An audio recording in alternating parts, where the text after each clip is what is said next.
Welcome back, Perilous World Radio. It's time for our Patriot Outreach segment, patriotoutreach.org. Colonel Tony Monaco in charge of that whole, what did I say?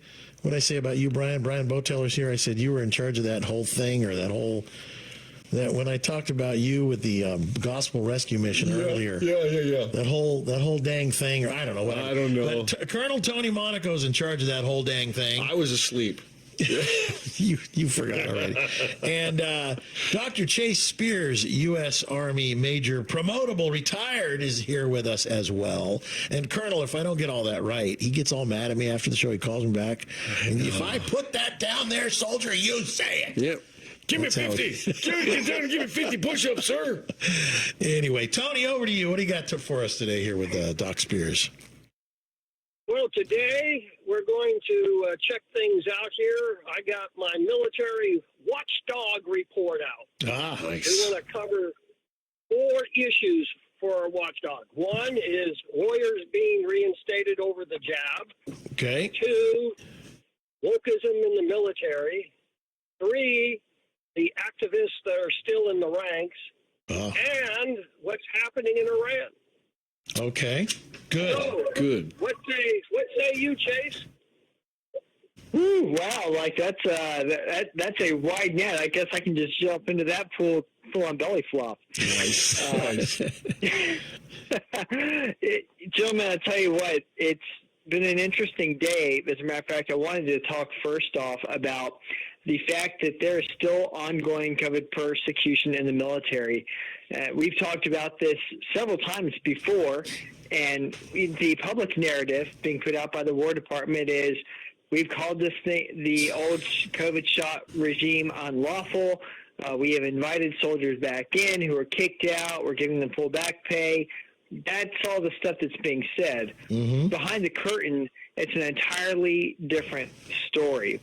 I can't get firm numbers on the number of people actually reinstated. I know people who are in the task forces at the individual military service branches. Mm-hmm. They don't have firm numbers. I did a rough Google AI look, and it says that it tracks roughly 100 people maybe have been reinstated. That's it. And that's it. That's it. Over 8,000 forced out, wow. And tens of thousands more who, like me, who voted with our feet and walked out when our term was complete. Right. And what people aren't being told is that these services are making it so onerous, so difficult to come back. They're just throwing one trap after another for these brave patriots to have to walk through.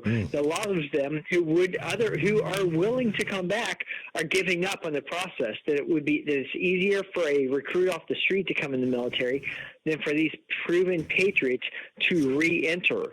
The process is still punishment, and that's something that just not enough people know. And people are still being forced out. To this day, people are still being forced out over the COVID mandate. I've got a story to tell you. There's an Air Force Major, Kim Bitter. She was an Air Force reservist back when the whole shot regime came out. She was advised by her physician not to get it because of risks that it could bring to her. And so she put in a religious accommodation request to her chain of command, which did not process it. They did not. She did the right thing. She put in the request. That's what they were told to do. Hey, put in the request. They didn't process it.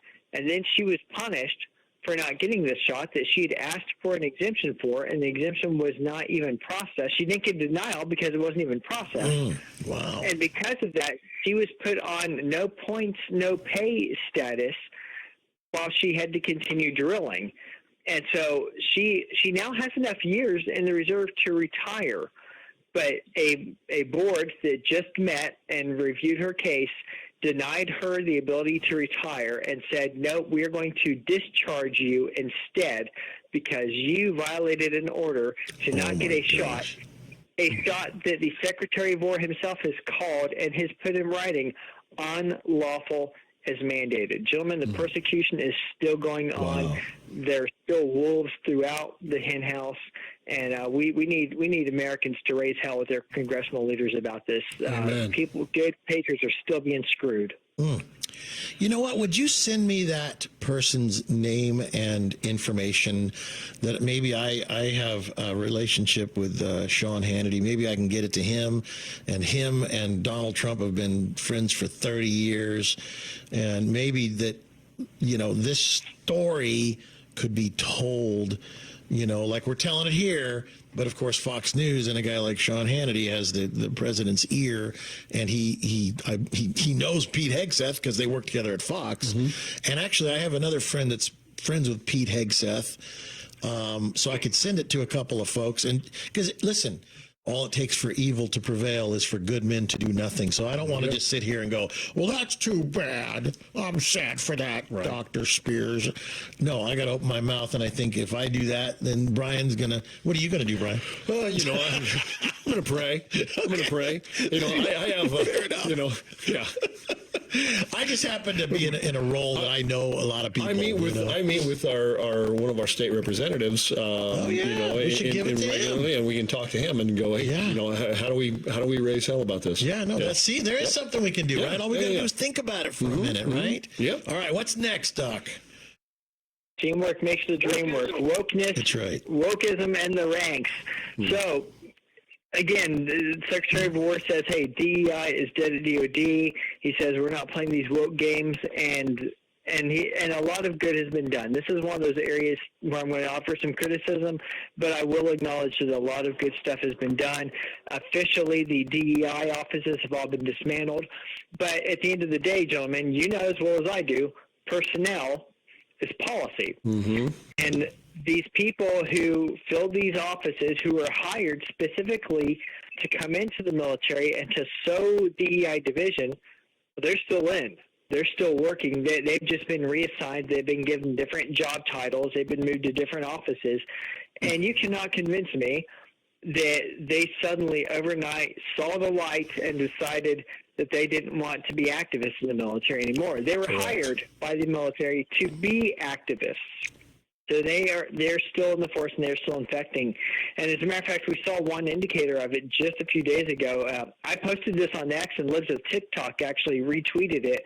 Wow. There's this naval petty officer, Catalina Sauer. She's stationed down in San Diego. Funny enough, get this. She's stationed at the Navy's Information Warfare Training Center. And she posted a video on TikTok in uniform, deliberately said, yes, I know I'm doing this in uniform. I'm doing it deliberately in uniform, and y'all aren't going to like what I had to say. And then she went off on a tirade against ICE, against the operations in Minneapolis, essentially said they murdered Renee Good, and said if an ICE agent approached her, she said, I would hit the gas and I would run. I wouldn't cooperate with them. I wouldn't talk with them. And she felt bold enough to say this in uniform. And that just tells you where the culture still is, that there's still people emboldened in the ranks who think they're untouchable. And she's locked down her page, and I'm sure she's got a talking to, but the question is, are there people facing any actual consequences? Because so far it appears that most of the people who celebrated Charlie Kirk's assassination in the military last year, it appears that most of them just at most got a hand slap. Can you trust the people who think that people like us are better off dead to defend the nation? You absolutely can't. Well, if they're saying that sedition is not taking a jab, refusing an order to take a jab, but then they're gonna have these people that are gonna directly, go against in uniform, verbally on their platforms, go against and try and influence, actual sedition. That seems really against bizarre another to me. form of law enforcement. Yeah. Yeah, and think about the fact that we've had Senator Mark Kelly, ringleader and chief of the Seditious Six, continuing to blab his gums about unlawful orders and how the military needs to stand up to Trump. And now we have a naval petty officer doing a video in uniform saying Exactly, repeating those exact talking points. And for every roach you see, there's hundreds more you don't see that are smart enough to stay hidden in the walls. Yep. And so that is a major issue. Like I'm glad to see that the Secretary is going to take action against Senator Kelly, but that guy shows no indications of backing down. I mean, this is the fruit of revolution. And this is what every bloody revolution of the 20th century did, is they went for the military, because the military is the last line of defense. If you can get the military to join you, then you can conquer a people. And this is the play they're trying. And I try really hard not to be alarmist, gentlemen, but this is something that we have got to pay attention to. We've got to be serious about, because I guarantee you the people wanting to overthrow the nation, they are dead serious about it, and we're seeing their actions in play right now. Very true. All right. Now, by the way, if you guys like Dr. Chase Spears, you can find his podcast if you go looking for it. It's called Finding Your Spine at wherever you find podcasts. But okay, there was 4 things. Give us one more, and we're going to give, because we like you so much, in spite of Colonel Tony Monaco's reputation, and all the bad stuff he said about you. And everything, we're going to give you another segment, because you guys are just got good stuff today. Yeah. So you have 1 minute. Give me your 1 minute on this next topic, because you got a couple things I know. Next topic, Tony. Go ahead, Tony. Let Tony talk. Go ahead, sir. Go ahead. Well, no, that's fine. What's happening in Iran? A lot of people are kind of misled, because we have the ultimate cry of the people, and the problem you might discuss, and we'll discuss it on the other half of the thing, is the reason you don't see anybody in America on the left champion it, riots or marches of praise, because it's against the narrative. It's against the narrative that America is bad, and Yep. All right. Hold tight. He just called our radio show a thing. On the other half of the thing. That's right. So, guys, on the other half of the thing, Dr. Chase Spears is going to teach us something about some other thing. We'll be right back. Stay with us. The thing. The thing. All right. All right, welcome back to the thing. That was a great movie. Colonel Tony Monaco is there talking about the movie called The Thing. It was actually a good movie. Brian Bouteller's here in the studio. Dr. Chase Spears is on the line with us. Patriot Outreach. We're going a little longer on this thing because they had some good stuff to talk about. And Dr. Chase Spears has a podcast called Finding Your Spine.